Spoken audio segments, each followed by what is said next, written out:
Right, let's go now, guys. Breakfast with TNC back again, and as you can tell, and maybe hear, hopefully the audio isn't too bad, but it's very windy.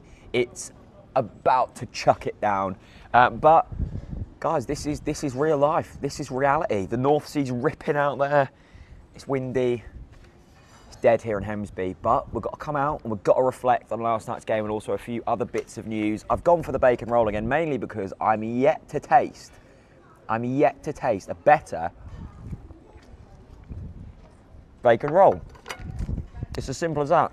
When you've found what you like, just keep having it. I've also got 2 cups of tea. Matt doesn't drink tea, strangely. Not very British, I know. But so I've got 2, so I'll finish them off as well. But let's start with last night's game against Swindon. Far from convincing, put it that way, but a win is a win. That is all that matters at this stage. And there were certainly positives to take from it and also a few negatives as well. I mean, first of all, I think Swindon were a lot better than I expected. I said 6-0 when I saw that team, and I did genuinely believe that. I wasn't just trying to be funny. But Swindon, I don't really know the standard of League Two. I can't guess it's that great. And I would have thought that Swindon will probably be right up there in that league. So fair play to them. I thought their number 17, the striker, was fantastic. I thought he was a really good option for them going forwards when they were just trying to relieve pressure and just putting it in long to him, and I thought he'd done really well. But their 2 goals did come from our mistakes. I mean, once again, you know, bad habits just creeping back in. What is it with Norwich City and us just not being able to defend set pieces? And they weren't even like fantastic set pieces. They were simple balls thrown into the box that we just didn't deal with. I saw a few people blaming Harrison Reed for the second one. Let's just take a step back for a minute. Harrison Reed is like 4'2". You do not rely on him for headers at all. For me, I couldn't really see the first one. I'm yet to watch the highlights back.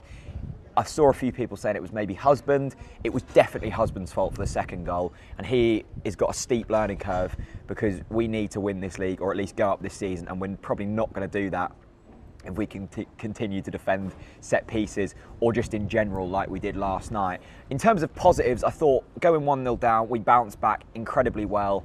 I thought Wes and Madison, that duo was purring at times. It was absolutely fantastic to watch, and that sort of 25 to the 45 minute mark we were unplayable. We were absolutely fantastic. Jerome had a few good chances before his goal that he probably should have scored. He almost had too much time on one of his one-on-ones where he should have rounded the keeper and put it in. It just didn't work. It went horribly wrong. Other players that I was a little bit disappointed about, Vrancic once again, he wasn't shocking by any stretch of the imagination, but he certainly wasn't great. He had almost a bad Doran's performance about him last night, where it was very laboured, very slow, very sideways. There was a moment very late on in the game where Gunn passed it to him. Admittedly, he shouldn't have done that and he should have just hoofed it long, but Vrancic had a lot of time on the ball.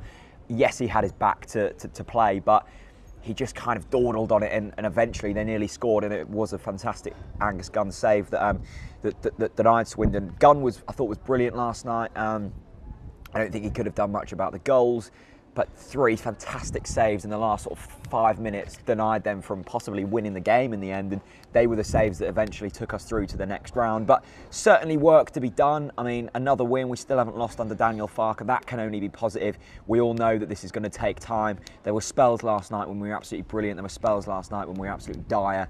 I suppose the big positive to take is we came back from going behind. We created a hell of a lot of chances, and defending set pieces is probably quite an easy thing to get rid of, or at least improve on. You would have thought so anyway. Just mark your men. It looked like we were going zonal last night, which I hope isn't going to continue because I'm not a fan of zonal marking, and it obviously doesn't work.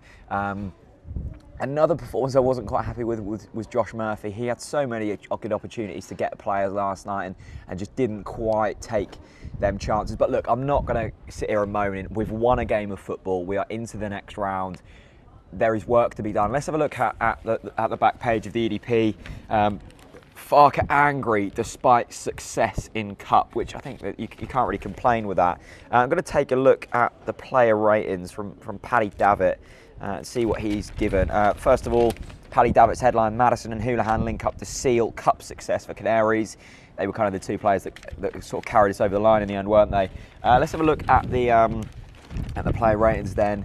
7.5 for Gunn, 7 for Pinto, 6.5 for Zimmerman. I think that's a little bit harsh. I thought Zimmerman was very good last night. Very quick, actually, for a big lad. I thought he went on a little dribble, a little run in the end, and I was very impressed with that. Husband, 6.5. I think that's probably a generous. I didn't think he had his best game last night. Frank, a 6.5. I think that's a little harsh. Reed, 6.5. I thought Reed was excellent last night. I thought he was absolutely excellent. Houlihan, 7.5. Can't argue. Vrancic, 6. Probably inclined to agree with that one. Madison with an 8. He got David's man of the match, and rightly so. He's just so calm on the ball. He's very strong as well. He always wants the ball. And once again last night, chopped at every single occasion. Just getting hacked and hacked and hacked and hacked. But he still carried on. Murphy, 6.5. And Jerome with a 7.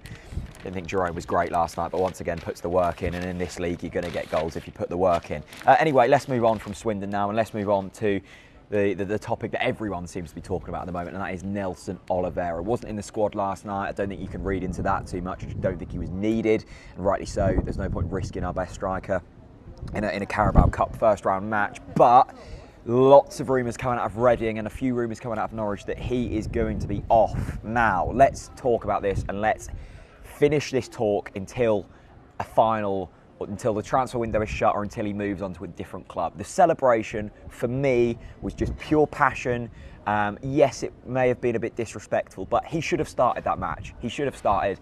Farke got it wrong in my opinion. Yes, he brought him on at the right time, and yes, he scored, but he should have started that game. He had a fantastic pre-season, and he's a better striker than Cameron Jerome. That's that. Now, apparently he's been suspended until Thursday, which, yeah, probably right, actually. After that celebration, we need to lay the law down quickly, and we need to make him realise that no player is bigger than this football club. In terms of him possibly moving on, I think that would be a very silly move for him. He's not going to get a Premier League move.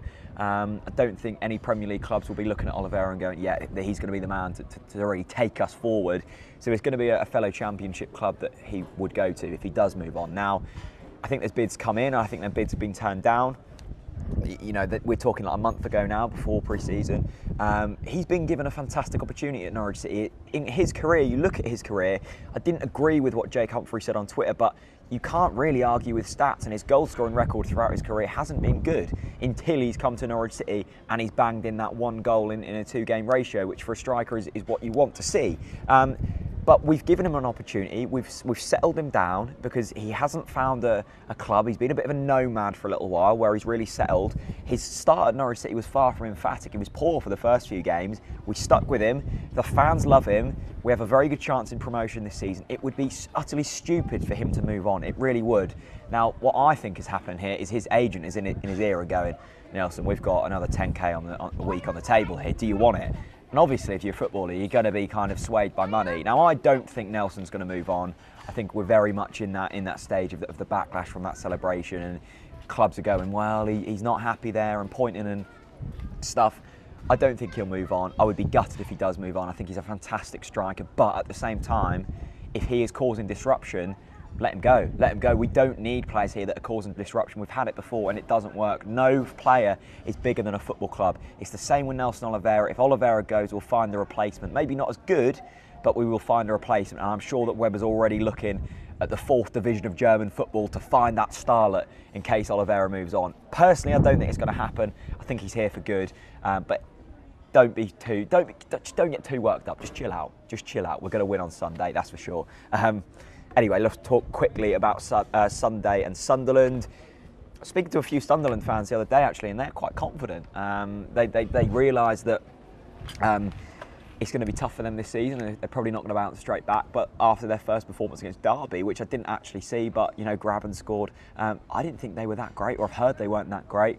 Sunderland fans are coming down here confident. I think that's a good position for them to be in, because I think we're going to be fine. I think we're going to have too much for them, especially at home in front of 26,000 fans. I think we'll win that game, and I'm really looking forward to it, because once again, it's going to be a good test, and a different test to what we had against Fulham at Craven Cottage. So that is my thoughts on the Swindon game, the Nelson Oliveira situation, and also going forwards. Let me know your thoughts on, well, first of all, last night, were you happy with the performance? Did you go?